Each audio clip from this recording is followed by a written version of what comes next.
আজকে আমরা বানাবো চাইনিজ পোলাও। তো সেটার জন্য আমি নিয়েছি এখানে গোবিন্দভোগ চাল দিয়ে বানাবো। এখানে 1 কেজি চাল আছে, মানে আমার এই গ্লাসে 3 গ্লাস। আর এখানে আমি গাজর বিনস একটু বড় বড় করে কেটে নিয়েছি।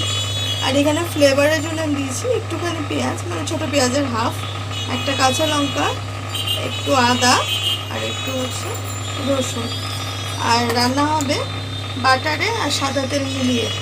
তো ফার্স্টে কী করবো, আমি অ্যাকচুয়ালি এটা আমি প্রেশার কুকারে করবো। তো সেটার জন্য প্রথমে দিয়ে দিতে হবে তেল। নর্মালি ফ্রাইড রাইস করতে গেলে একটু বেশি তেল দিতে হয়, কিন্তু আমি একদম অল্প, জাস্ট 2 টেবিল স্পুন হবে এরকম তেল দিয়ে দিয়েছি। আর এই বাটারের এই ছোটো কিউবটা আমি দিয়ে দেবো শুধু ফ্লেভারের জন্য।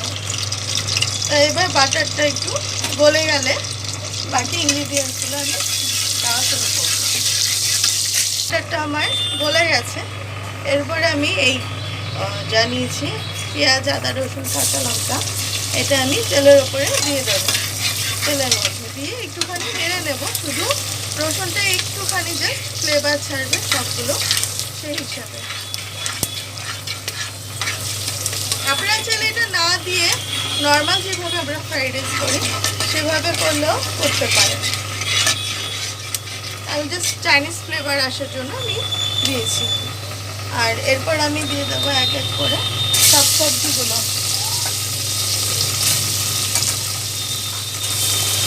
আমি ভেজ করছি, আপনারা চাইলে চিংড়ি মাছ দিতে পারেন, চিকেন দিতে পারেন।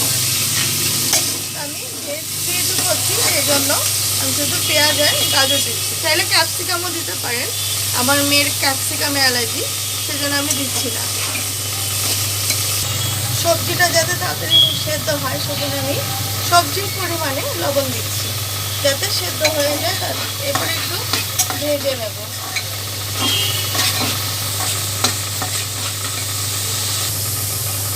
এরপরে একটু ভাজা ভাজা হয়ে আসলে আমি এখানে চাইনিজ যেহেতু রান্না করছি সেজন্য সামান্য একটু চিলি সস, এই কেচাপের এই পাউচগুলি দেওয়ার উদ্দেশ্য একটাই, যাতে আমি পরিমাণটা বুঝতে পারি আর বোঝাতে পারি।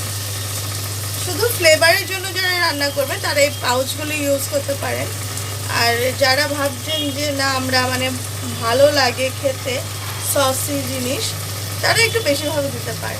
আমি শুধু ফ্লেভারের জন্য দিচ্ছি। আর দেবো একটু সামান্য সয়া সস, শুধু ফ্লেভারের জন্য। আর এর সাথেই দিয়ে দেবো সামান্য পরিমাণে গোলমরিচ।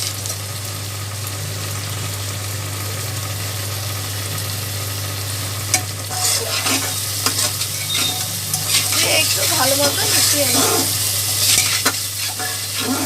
সবজিটা আমার ভাজা ভাজা হয়ে গেছে। এরপর আমি চালগুলো অ্যাড করে দেবো। আপনারা চাইলে এটা কড়াইতেও করতে পারেন। সেক্ষেত্রে কী করতে হবে, যে চালগুলো আগে আপনারা ভাত হিসাবে করে নিয়ে তারপরে সবজিগুলোর সাথে মেশাতে পারেন। আমি যেহেতু প্রেশার কুকারে করছি সেই জন্য আমি আগে থেকে চালগুলো ভাত করে নিই।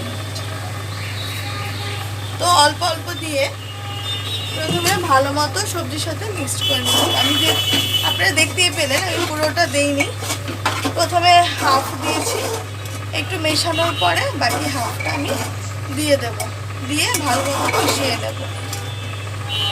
তো আমি একটু মিশিয়ে নিয়েছি, এরপর আমি বাকি হাফটা দিয়ে দিচ্ছি।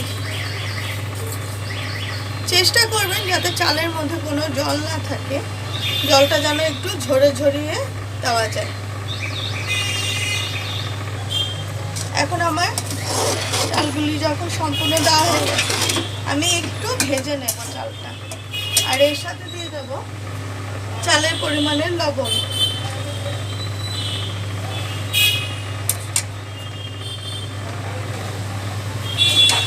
দিয়ে আমি ভালো মতো ভেজে নেব। তো এখানে আমি এই গ্লাসটার 3 গ্লাস জল নিয়ে নিয়েছি। এই গ্লাসটা দিয়ে যেহেতু আমি চাল মেপেছি 3 গ্লাস চাল, তাই আমি 3 গ্লাস জল নিয়ে নিয়েছি। এরপর আমি জলটা দিয়ে দেব। চালটা ভাজা ভাজা হয়ে গেছে, সেই জন্য আমি জলটা অ্যাড করে দিলাম। একটু ভালো মতো ভাজলে কি হয়, চালটা আপনার ভেঙে যাবে না, আর পোলাওটা অনেকটা ঝরঝরে হবে। সেই জন্য একটু চালটা ভেজে নেওয়ার চেষ্টা করবেন। আপনারা চাইলে আলাদাভাবেও ঘি দিয়ে বা বাটার দিয়ে চালটাকে ভেজে নিতে পারেন, তারপরে সবজির সাথে অ্যাড করে নিতে পারেন। নিয়ে প্রেসার কুকারে একটা সিটি দিয়ে দিলেই হয়ে যাবে। এরপরে আমি এটার মধ্যে সামান্য পরিমাণে চিনি অ্যাড করব, যাতে ফ্লেভারে ব্যালেন্সটা থাকে। তো অল্প পরিমাণে চিনি দিয়ে দিচ্ছি, দিয়ে আমি একটা সিটি প্রেসার কুকারে দেব। তো এই যে সামান্য পরিমাণে জলটা একটু ফুটে হয়ে আসলে তখন এই প্রেসার কুকারে ঢাকনাটা দিয়ে দিতে হবে। আর দেওয়ার পরে একটা সিটি আসবে, আসার পরে গ্যাসটা অফ করে দেবেন। আর বাকিটা অটোমেটিকলি মানে তখন কুকারের ঢাকনাটা খুলবেন না, এটাকে অটোমেটিকলি ডাউন হতে দিতে হবে, যাতে ভাতটা ভিতর থেকে ভালো মতো সেদ্ধ হয়ে যায়। তো আমরা একটা সিটি দেওয়া পর্যন্ত ওয়েট করব।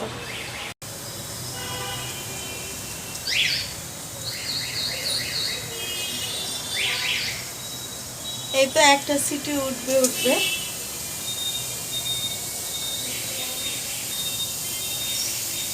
একটা সিটি ওঠার পরে আরেকটা ওঠার আগেই কুকারটা বন্ধ করে দিতে হবে, মানে গ্যাসটা অফ করে দিতে হবে। আর কুকারটাকে যেই অবস্থায় আছে সেই অবস্থায় রেখে দিতে হবে, তাহলে আপনার পোলাওটা খুব ঝরঝরে হবে। তো বাড়িতে অবশ্যই এভাবে আপনারা ট্রাই করে দেখবেন, আর আমাকে অবশ্যই কমেন্ট করে জানাবেন যে আমার রেসিপি আপনাদের কেমন লাগলো। আর আমার চ্যানেলটিকে একটা লাইক, শেয়ার, সাবস্ক্রাইব অবশ্যই করতে ভুলবেন না। আর অবশ্যই আমার চ্যানেলটিকে সাবস্ক্রাইব করবেন, আর বেশি বেশি করে শেয়ার করে দেবেন, যাতে আমার সাবস্ক্রিপশনটা বেড়ে যায় প্লিজ। তো এই তো এইভাবেই সিটিটা উঠে যাচ্ছে, আস্তে আস্তে উঠবে।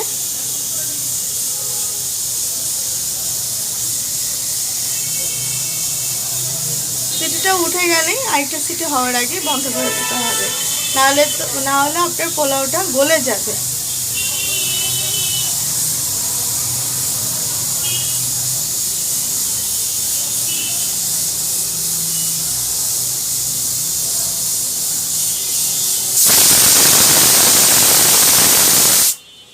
এরপরে দেখুন সিটিটা উঠে গেছে, দেখবেন একটা গন্ধ বেরিয়ে এসেছে, তাতেই আপনি বুঝতে পারবেন যে আপনার পোলাওটা রেডি হয়ে গেছে। এবার আরেকটা সিটি আসছে, এর আগে আপনি গ্যাসটাকে বন্ধ করে দেবেন।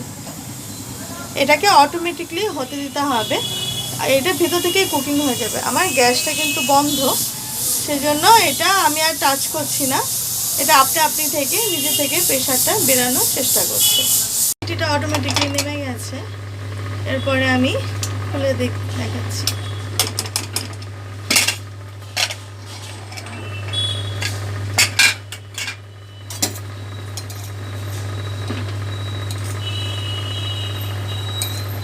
পোলাওটা একদম ঝরঝরে হয়েছে, ভালো মতো এবার মিশিয়ে দিয়ে আবার মিনিট 2-3 জন্য ঢাকনা দিয়ে ঢেকে দেবো। আমি তাহলে পোলাওটাকে ভেঙে নিই, তারপরে দেখি। তো আপনারা অবশ্যই বাড়িতে ট্রাই করবেন এরকমভাবে, আর আমাকে কমেন্টের মাধ্যমে জানাবেন যে আপনাদের কেমন লাগলো। তো এই দেখুন পুরো পোলাওটা ঝরঝরে হয়ে যাবে, আরও যত ঠান্ডা হবে তত ঝরঝরে হয়ে যাবে। তো ভালো লাগলে লাইক, কমেন্ট, শেয়ার করে দেবেন, আর অবশ্যই কমেন্টের মাধ্যমে জানাবেন যে আপনাদের আজকের ভিডিওটি কেমন লাগলো।